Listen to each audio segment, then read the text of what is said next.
Kabupaten Subang, khususnya para pedagang yang ada di Jalan Cagak. Saya mendengar hari ini katanya sedang ada yang mau unjuk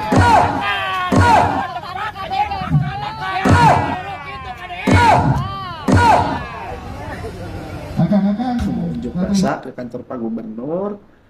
Saya sangat menyayangkan ya, dan saya ingin mencoba memberikan pandangan. Saya berharap para pedagang ini jangan mau terprovokasi, mau dihasut, mau diadu dombakan dengan pemerintah daerah oleh oknum-oknum tertentu.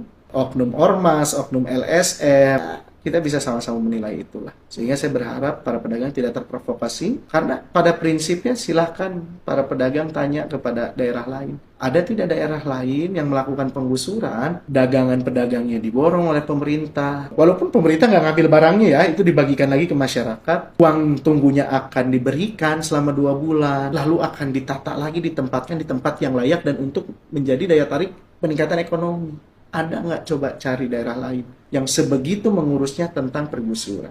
Jadi kalau kita masih disebut pemerintah daerah, kabupaten, provinsi ini tidak sayang ke rakyatnya, terus kita harus seperti apa? Sabar.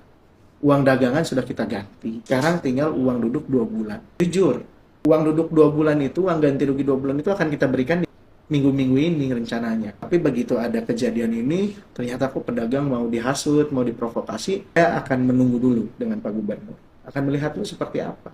Karena pada prinsipnya, saya dan Pak Gubernur akan mengurus dan menyayangi dan menempatkan dan memberikan hak-haknya itu kepada masyarakat yang mau diurus.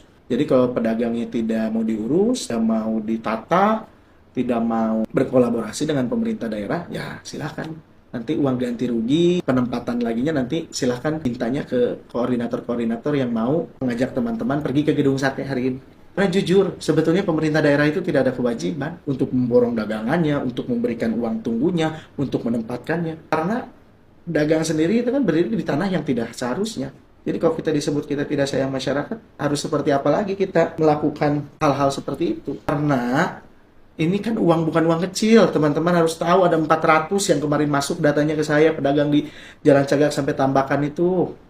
Itu kan kemarin sendiri kan banyak yang ngomong uangnya dari mana, awas ada indikasi korupsi, justru karena kita. Jadi kita bingung, kita ngasih cepat dimarahin, kita ngasih sesuai prosedur pun hari ini kita diomongin. Dan ini kita tidak pakai APBD, kita mencari dana ke CSR, BJB, berkolaborasi agar mau untuk membangun ini. Kita bisa sama-sama tahu. Ternyata orang yang meramaikannya ini tapi oknum-oknum ormas dan LSM, mungkin itu politisasi atau seperti apa tujuannya, seperti itu. Karena yang jelas tanpa perlu berdemo pun kita akan memikirkan masyarakat kita.